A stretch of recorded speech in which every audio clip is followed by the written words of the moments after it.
किसान भाइयों नमस्कार। मैं हूं देव मौर्य और आप देख रहे हैं स्मार्ट किसान यूट्यूब चैनल।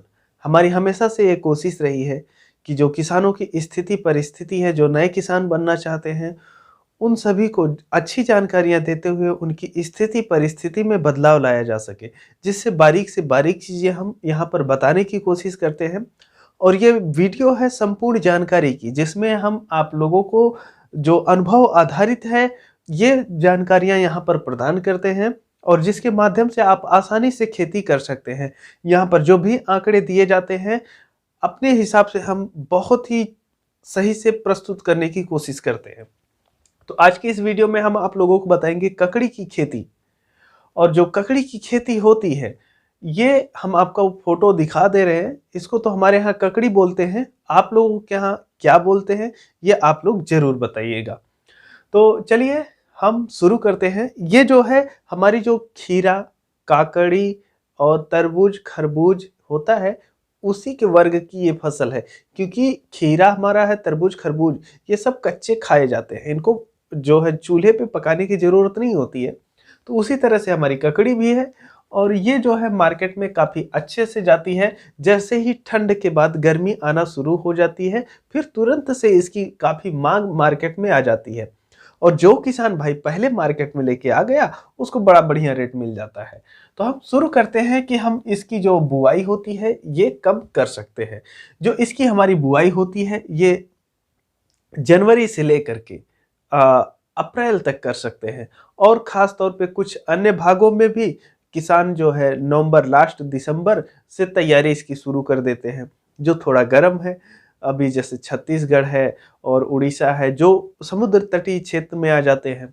तो ऐसे में अगर आप उत्तर भारत के इलाके से हैं, तो आप लोग कोशिश ये कीजिए, क्योंकि बहुत अगेती करके क्या करेंगे, तकरीबन 35-40 दिन में इसमें फूल आना शुरू हो जाता है। तो अगर आप जनवरी में भी कर रहे हैं, तो फरवरी लास्ट आते-आते जो है आपका प्रोडक्शन आ जाता है मार्केट में। तो इस तरह से आप इसको कर सकते हैं। 3 से 4 महीने की खेती ये होती है और आपको अच्छा खासा पैसा देती है। तो बुआई का जो समय है आपका जनवरी से लेकर के आपका मार्च अप्रैल तक कर सकते हैं। जो किसान भाई पहाड़ी क्षेत्र से है, जहाँ ठंड ज़्यादा समय तक रहती है, तो अपना मार्च अप्रैल भी लगा सकते हैं आराम से, कोई भी दिक्कत नहीं है। अन्य किसान भी लगा सकते हैं, लेकिन क्या होता है कि थोड़ा लेट हो जाता है। तो ये चीज़ें आपकी बुआई का जो समय है ये रहा। और मिट्टी और इसकी जो जलवायु होती है, देखिए इसकी जो जलवायु होती है ये गर्म प्रवृत्ति की है। तो अभी जो है आप जब देखते हैं गर्मी आती है तभी इसकी बिक्री रहती है। अब ये जो मिट्टी होती है ये देखिए किसी भी मिट्टी में उपजा सकते हैं। जो मिट्टी अधिक उपजाऊ होती है उसमें रोग कम लगते हैं, उत्पादन ज़्यादा मिलता है। और जो मिट्टी कम उपजाऊ होती है उसमें थोड़ा जो है उत्पादन कम मिलता है और रोग कंट्रोल करने में थोड़ी समस्या होती है। पर ऐसा है कि आप कर सकते हैं या नहीं। तो कोई किसान भाई सोचेंगे अच्छा हमारी तो उपजाऊ नहीं है ज़्यादा, तो हम क्या करें। नहीं, आप कीजिए, बस थोड़ा सा एक्स्ट्रा देखभाल कीजिएगा तो आप कर सकते हैं, आसानी से कर सकते हैं। जैसे आपका बलुई है, बलुई दोमट है, काली है, भूरी है, जलोढ़ है, खादर है, भांगर है, सभी मिट्टियों में आराम से कर सकते हैं। यहाँ तक कि जो नदी वाला इलाका होता है उसमें लोग लगा देते हैं। अब जो खेत की तैयारी करनी होती है वो आप सब कैसे करेंगे। देखिए, जब आपकी खेत की तैयारी करनी है तो इसमें खेत की तैयारी करते समय जो खाद डाली जाती है वो आपको नहीं डालना है। कारण हम आगे आप लोगों को बताएंगे। तो देखिए, खेत की तैयारी आप लोगों को कैसे करना, एक गहरी जुताई कर दीजिए और उसके बाद फिर रूटावेटर लगवा दीजिए। खेत को समतल तो होगा ही आपका, और ऐसे में आपका खेत तैयार हो गया। और उसके बाद जो है आपको इस तरह से अपना बनाना रहेगा खेत। तो जैसे आपका ये 1 एकड़ का खेत है और 1 एकड़ खेत में जो है आपका, हम यहाँ पर कुछ चीज़ें आगे की हम इसी वक्त आप लोगों को बता दे रहे हैं। जो बीज से हमारी बीज की दूरी होगी ये हमारी रहेगी 1 फीट।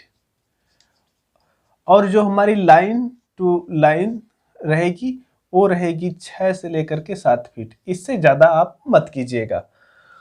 कारण ये है कि इसकी लताएं बहुत ज़्यादा बढ़ती नहीं है, तो इस वजह से 6 से 7 फीट के अंदर में ही इसको रखिए। तो ये हमारी हो जाती है नाली। और ये जो है आपको ये चीज़, अब खेत की आपकी तैयारी हो गई है और ये जो प्रमुख प्रजातियां हैं इस पे हम एक अलग वीडियो लेकर के आएंगे। उसके माध्यम से आप सब जान सकते हैं कि कौन सी प्रमुख प्रजातियां हैं और उसको आप जो है कौन सी आपको करनी चाहिए। जो बीज की मात्रा होती है और जो बीज का शोधन होता है, जो बीज की मात्रा होती है अगर आपको 1 एकड़ लगाना है तो ऐसे में आप मान के चलिए कि 100 ग्राम से लेकर के 200 ग्राम, औसतन आप मान के चलिए 150 ग्राम से लेकर के 180 ग्राम के बीच में 1 एकड़ की आपकी हो जाती है बीज। और जो शोधन करना होता है, ये कार्बेंडाजिम 2 या 3 ग्राम का घोल बना लीजिए 1 लीटर में और उसमें आप बीज डाल दीजिए और कुछ देर बाद लगभग 1-2 घंटे बाद आप निकाल लीजिए और उसे थोड़ा छाया में सूख जाने दीजिए जो पानी है। तो इस तरह से आपका ये हो गया शोधन। और उसके बाद जो बुआई की विधियां आती हैं, तो बुआई की विधियों में हम आप लोगों को बता दे रहे हैं। इसमें सामान्यतः 2 प्रकार की विधियां हैं। एक आजकल चल रही है जिसमें मल्चिंग विधि से हम लोग करते हैं, जिसमें घास वगैरह जो है थोड़ा कम परेशान करती हैं, कम क्या नहीं के बराबर रहती हैं। लेकिन ये वाली जो पारंपरिक विधि है हमारी या सामान्य विधि है, क्या वो नहीं करना चाहिए? नहीं, देखिए ज़्यादातर तो प्रोडक्शन ऑल ओवर इसी से आ रहा है, तो उससे कोई दिक्कत नहीं है। तो इसमें मल्चिंग वाली विधि में हम पहले आप लोगों को बता दे रहे हैं, जो दूरी रखे हैं ये लगभग उतनी ही रहेगी दोनों में। अगर आप लोगों के पास ड्रिप नहीं है तो ऐसी परिस्थिति में आप लोग मल्चिंग का मत कीजिएगा। तो आप इस तरह से एक बेड बना देते हैं और बेड से बेड की दूरी जो है आपकी 6 से 7 फीट रहेगी और जो सीड से सीड की दूरी रहेगी वो लगभग 1 फीट आपकी रहेगी।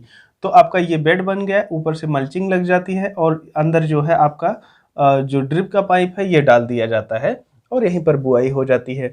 ड्रिप अगर नहीं है तो ऐसे में करने का मल्चिंग का कोई मतलब नहीं निकलेगा, तो मत कीजिएगा। अब हम आ जाते हैं इस वाली विधि पे।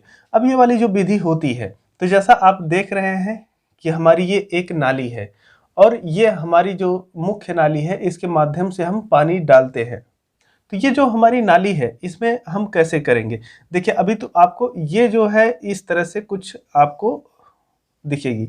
ये वाली जो एक मेड़ है ये वाली है और ये वाली जो मेड़ है वो ये वाली है।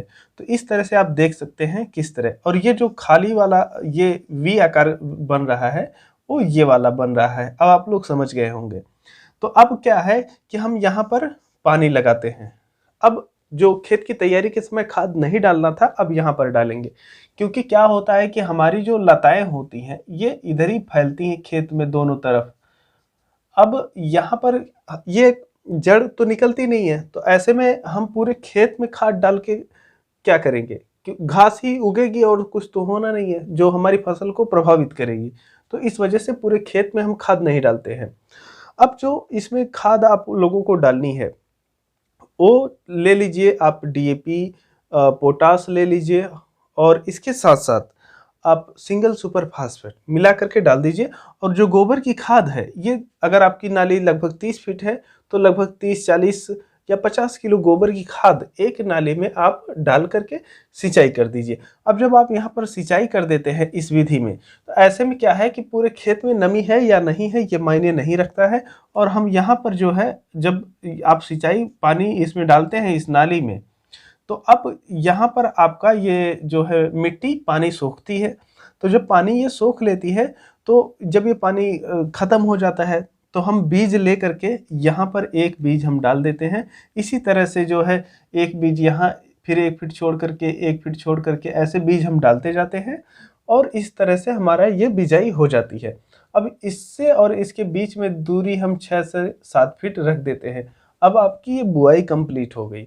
बुआई की इसकी 2 ही विधियां हैं और 2 ही विधियों में आप अगर आपके पास पैसे भी हैं और आपके पास पूरी व्यवस्था है तो आप इसको कीजिए, और नहीं है तो फिर आप ये वाला कीजिए। दोनों में प्रोडक्शन लगभग बराबर मिलेगा, कोई दिक्कत नहीं है। अब जो हमारी बात आती है देखभाल की, खाद और पानी।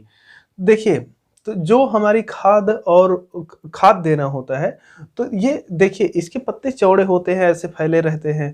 तो ऐसे में जब आप रासायनिक खाद डालते हैं, तो जब आप ऐसे खाद डालते हैं तो ऊपर से क्या होता है पत्ते पे कुछ रुक जाती है। तो जो खाद डाली जाएगी उसके लिए एक व्यक्ति झाड़ू से ऐसे हिला देता है जिससे वो गिर जाता है, ज़्यादा टाइम उसमें नहीं लगता है। जो अरहर का झाड़ू होता है उसी से वो किया जाएगा, नहीं तो वो घर वाले झाड़ू से नहीं कि जो आप अंदर घर के बटोरते हैं, नहीं उससे नहीं। तो उससे आप इसे झाड़ते जाएंगे। अब जो आपका आवश्यकता पड़े, जो आपके पौधों की आवश्यकता पड़ रही है, उसे यूरिया देना है या डीएपी, पोटास, सल्फर, जिंक, जो भी चीजें देनी है आप दीजिए। खाद देने के बाद आप पानी लगा दीजिए, तो आपकी खाद जो है घुल करके आपके पौधे को आसानी से मिल जाती है।